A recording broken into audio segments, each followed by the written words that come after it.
Everybody, it's time for the shop.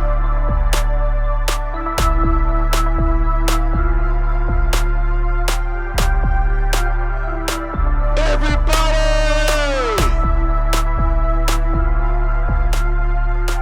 it's time for the shop. Hey, welcome to another episode of Decide, Commit, and Resolves, The Shop. Guys, listen, I'm so excited right now. I'm just like overflowing with excitement because this is the first podcast where we do it on location at a real barbershop. And I am just like way over the top. I'm pumped up. I got some of the most esteemed brothers here on this panel with me. This is great, y'all. I'm telling you. So what I want to do is I want to introduce these great men right here. So let me start out like this. I introduce to some and I present to others the Dr. Fields of the barber world, the straight no chaser, tell it like it is, deacons of the Cuts Unlimited Barbershop Outreach Ministries, the singing quartet known as KB and the Birds of Harmony. My brothers, my friend, Brother Kelvin Bird, Brother Scott Shumpert, and Brother Kurt Jones. Give these guys a hand of applause, everybody. Man, these are the master barbers of Cuts Unlimited. I'm so glad that you guys allowed me to be here on location, here live. I mean, I'm just really just outdone about this, and we've been dialoguing about this, talking about this, and here it is. We here at this moment, so I'm glad that we finally got this chance to talk about, the barbershop. And this is the thing. Our topic today is the barber, the life of a barber / counselor / coach. That's what these guys play. They play all the roles. Yeah, if they was, a basketball player, they'd be the center and the point guard, and they'd be, the forward. They'd be all of them guys, all wrapped up in one. And that's what we got here, the guys from the barbershop. And that's what our topic, life as a barber, a counselor, coach. So before we get this thing started, I want to know from a football perspective, college football perspective, whose house is this? Oh, quite natural. This is a Clemson house. You sure? This is Death Valley. This is the real Death This Valley. Death Valley. Right This is the real here. Death Valley right here. Live and in color. That's right. So y'all saying it's Death Valley, That's right. but I only hear two voices. We all in right here. Right here. At Cuts Unlimited Barbershop. Believe me. I only hear two voices. Only. They use some putty tats. I mean, so what you got to say, Kurt?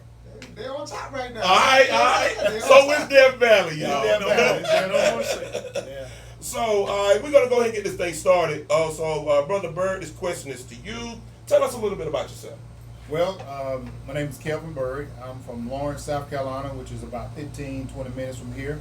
I grew up there, attended high school, Lawrence High School, and after basically finishing high school, served time in the military. I worked in the industry at General Electric for many years, and now I'm an educator. So I've been in education for the last 25 years, and I'm a barber also. So I've been cutting hair for over 24 years now. I'm a barber right here in Simpsonville, South Carolina. Wow. So, Brother Scott, same question. Hey, I'm Scott Shumpert. I'm from Lawrence, South Carolina also.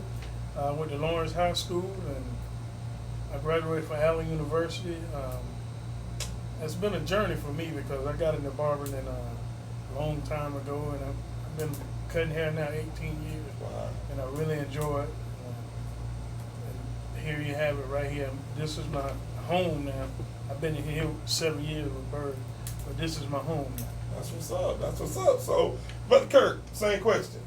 My name is Curtis Jones. I'm originally from Brooklyn, New York. I've been in South Carolina going on 20 years. I went to James Madison High School in Brooklyn. When I was in New York, I ran the streets a little bit and looked for a change. So I moved down here, and it's been beneficial to me ever since. Okay. I used to hang out here with a buddy of mine, and thanks to Bird taught me how to cut hair, so I've been cutting hair for about 6 or 7 years now.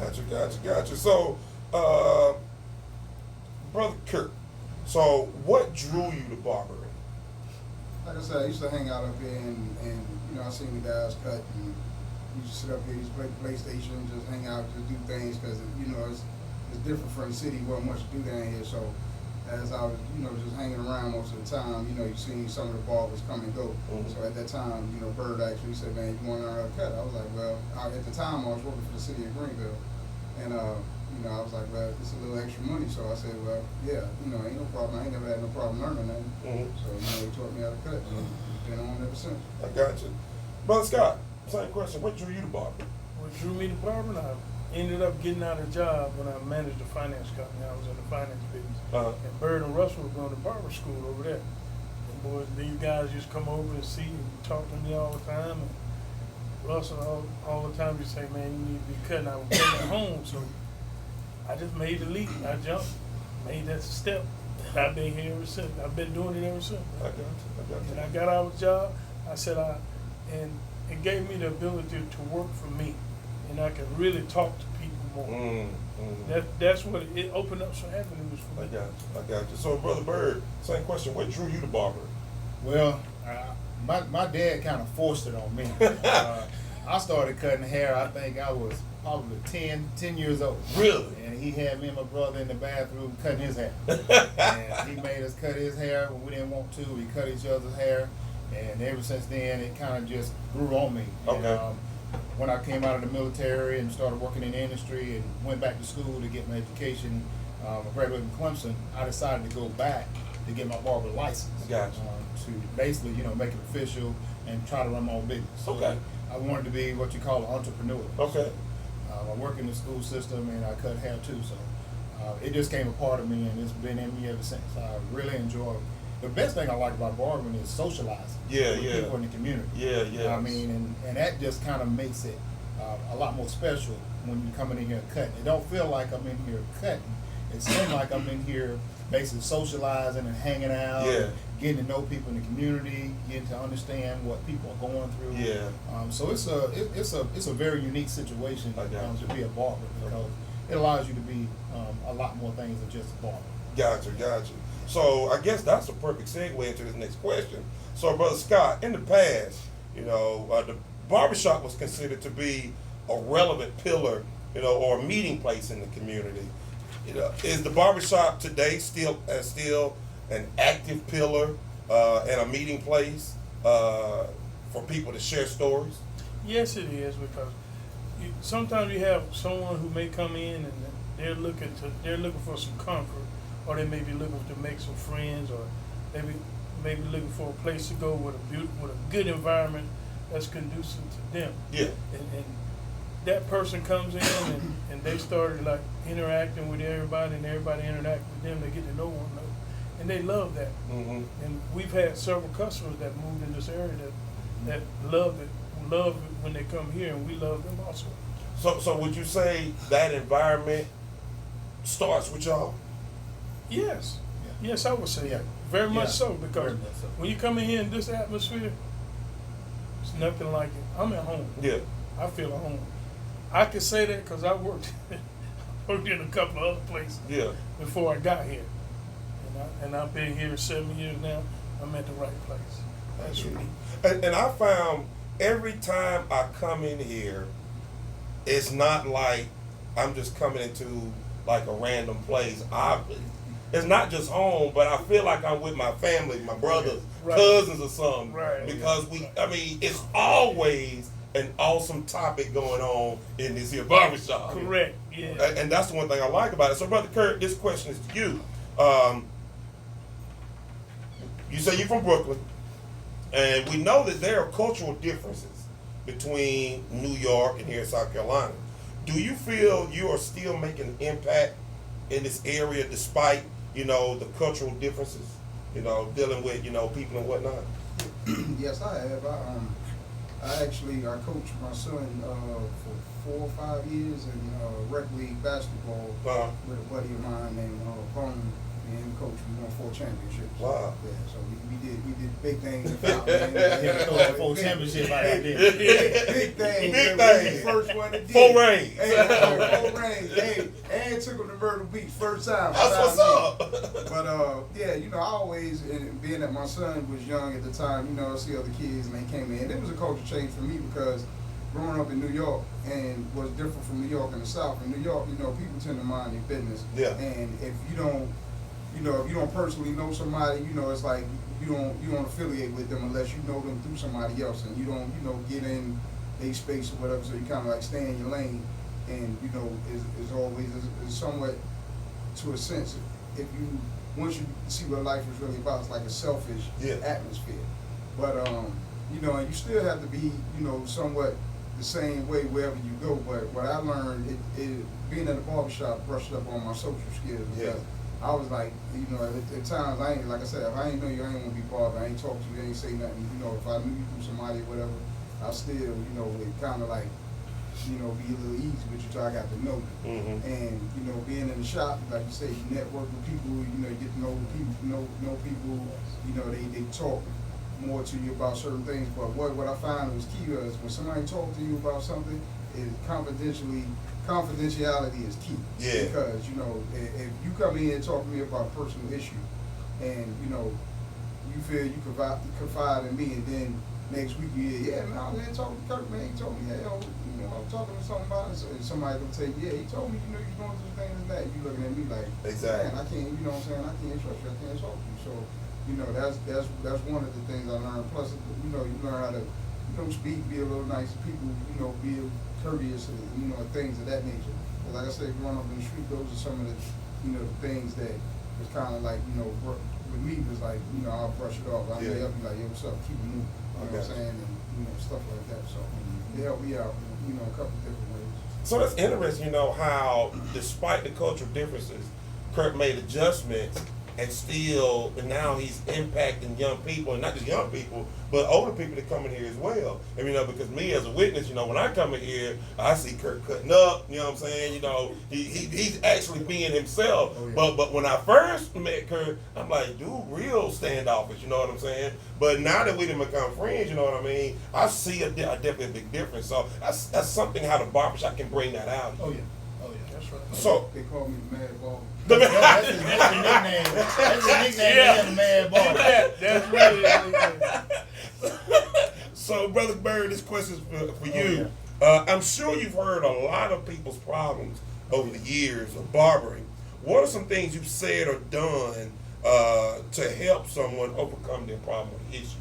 Well, I mean, Bruce, that's a good question because, I mean, I've heard it all. Yeah. I remember when I went to barber school, my barber instructor told me, he said, when you become a barber, he said, you're going to meet everybody from a pimp to a preacher. Yeah. And he said, so get ready for it. Yeah. Because you're going to hear it all, you're going to see some things, but what it's going to do is it's going to provide you an opportunity to talk to people, to share knowledge, to network with them, to connect them with other people who you have met.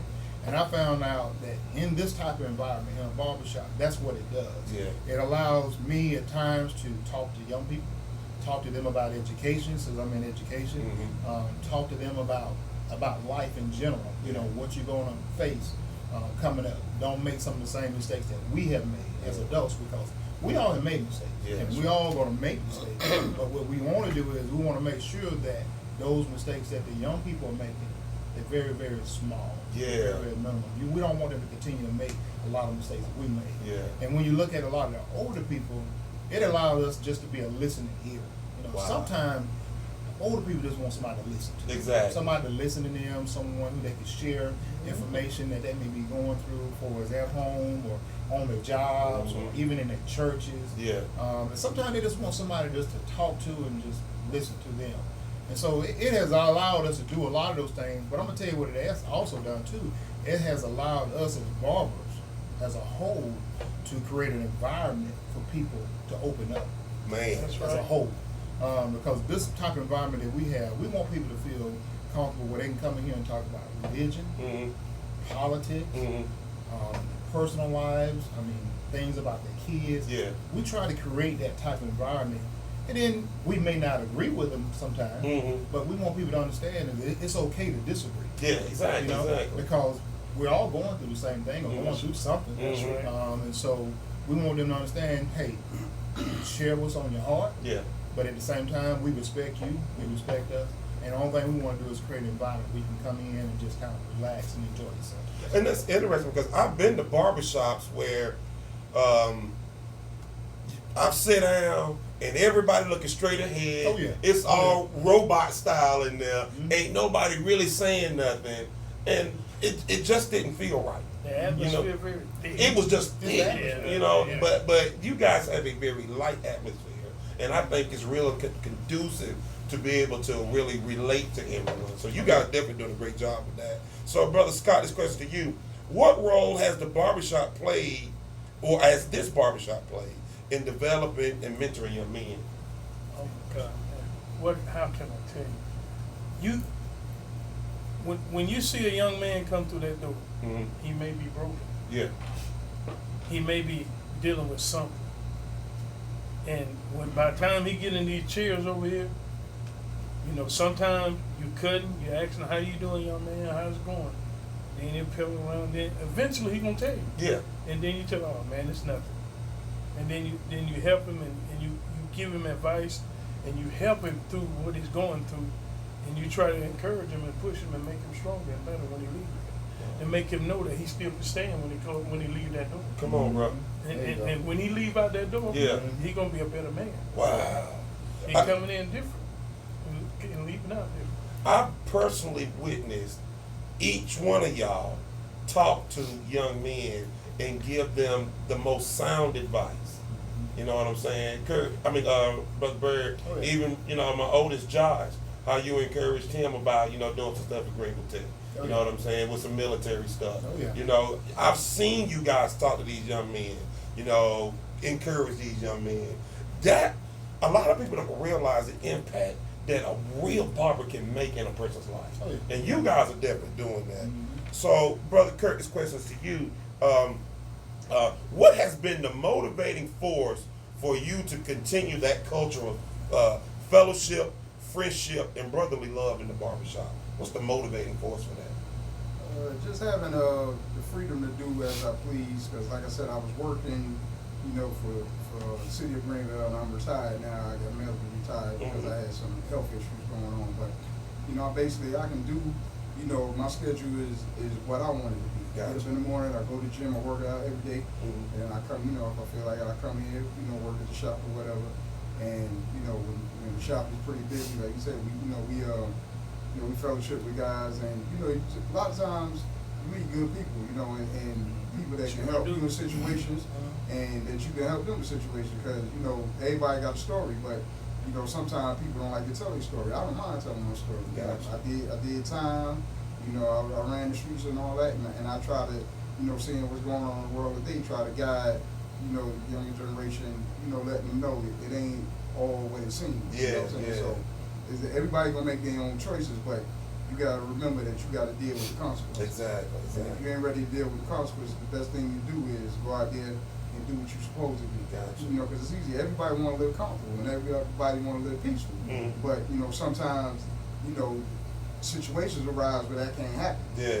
But I done came to a place to where, like I said, I ran, I did some things and all that, but now I can be peaceful. I ain't got to worry about watching for the police. Yeah, I ain't got to yeah. be worried about, somebody gonna get me, or, somebody trying to That's rob right. me, things like that, even though those are the type of things happening, but those are everyday, worries of mine, coming up. Now I don't really have to have that worry. I can live comfortably, Yeah. and what's gonna happen, but, I don't have no worries no more, so, I do this as long as I can, That's what's up. I like it. Actually began to kind of like love it because, it's good money in it, plus the fellowship, like I said, you meet good people, man. You meet, Yeah. and you talk to people, you wouldn't expect people to tell you some of the things, some of the things that they go through, and you really wouldn't expect some of the people that help you that you really wouldn't realize that the people would have helped you. And I tell you what I find is so unique about you guys and this barbershop is that you guys are so diverse Oh, yeah. in your backgrounds and the knowledge that you have, and pretty much anything that somebody brings in here, you guys can touch on that. And that's what makes this barbershop so awesome. So, Brother Bird, questions to you. What is the one thing you want people to know about you and the vision of this barbershop? Oh wow. What I want people to know about me and the vision of this barbershop. I want people to know and understand that we're all family. Okay. Okay? And that we're all either getting ready to go through something, we're in something, or we're coming out of something. Yes. But whatever your situation is, I want people to understand that this barbershop is an environment that would allow you to come in here and be yourself, Yeah. take your shoes off, eat a little bit, Eat a little bit. you know, socialize, and just enjoy, you know, the atmosphere. We don't want people to feel like some of the things that we talk about, we don't want that to offend them. Yeah, yeah, But yeah. We want people to know that we're here to serve them Mhm. and try to serve the community. Yeah. And that we're all just one big happy family, you know. And I tell you, for y'all who looking and gonna be viewing this, let me tell you something. When these guys put together a cookout, they turn it slam out. You eat so good when you come here, you probably gonna lay down and go to sleep somewhere. So I'm telling you, come to Cuts Unlimited. I'm telling you, you not only gonna get fed for your mind, Oh, but you yeah. just might get your belly fed too. Act real bold. So when Pastor B, when you see this, you heard this right, straight from Scott. You know I love you though. You know that. So in four words, and this is gonna be for all of you. We'll start with Brother Kirk. In 4 words, what do you want to leave the viewers?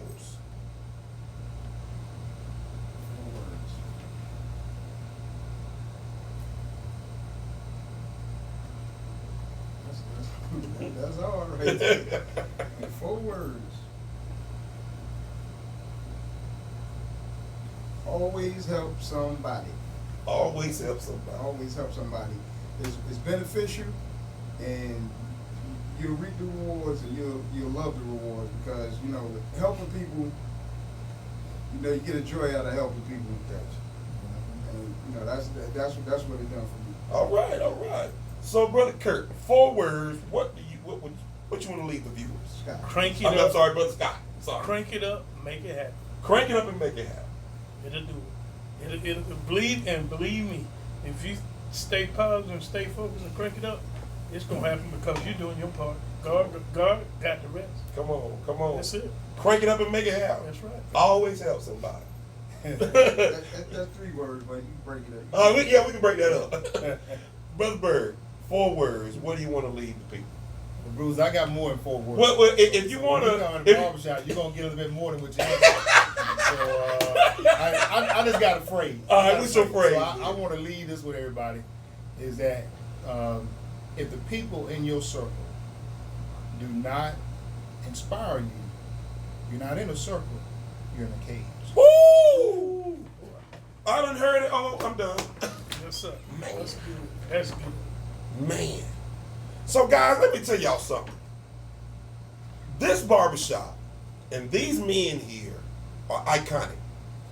And they have so many talents on so many different levels. And like I've said before, these guys are counselors, they are coaches, they are friends, they're brothers, they're mentors. They wear all kind of hats. You know what I'm saying? And they really they got the experience to really help people. And not just that, but they are awesome barbers. Your fade will be so tight. Your beard. Don't do that. Don't do that. Red been wanting that beard for I years. swear I've been wanting one for years, and these mothers didn't get. Well, no, they didn't give me one. We gave him one. And my beard was on point until I broke out. So he don't want to ride with the Billy Goat. But I'm telling you, these guys are master barbers, and they really know how to cut. They really, really know how to cut. And I'm telling you, please come to Cuts Unlimited. These guys will welcome you here with open arms. They really will. And it's not just about cutting hair, but it's about reaching and impacting people. And that's what this barbershop does. And if it's hair, we cut it. Hair, don't matter straight, curly, nappy, frizzy, hair, we cut it. That's right. You heard that right. That's They right. cut it all. That's right. They cut it all. And so I'm telling you guys, please, please, please, come and check out Cuts Unlimited. And you might even get to hear KB in the Songbirds. Listen, guys, hey, I really appreciate, you guys giving me this opportunity to come here to the barbershop. Yep. This has been truly a blessing. Thank you. I know this is really going to touch people, and they're really going to see the barbershop from a different perspective. Thank you guys for allowing me to come here. thank you. Be live on location. Guys, hey, I like to end every podcast with a motivational thought, motivational quote, even though Brother Bird just killed it with that one. But I'm going to leave you with this one. And this comes from Dr. Martin Luther King. The ultimate measure of a man is not where he stands in the moment of comfort or convenience, but where he stands at the time of challenge and controversy. Guys, you heard it right here on The Shop. I'm telling you, get ready. We got more coming. Decide, commit, and resolve. Everybody!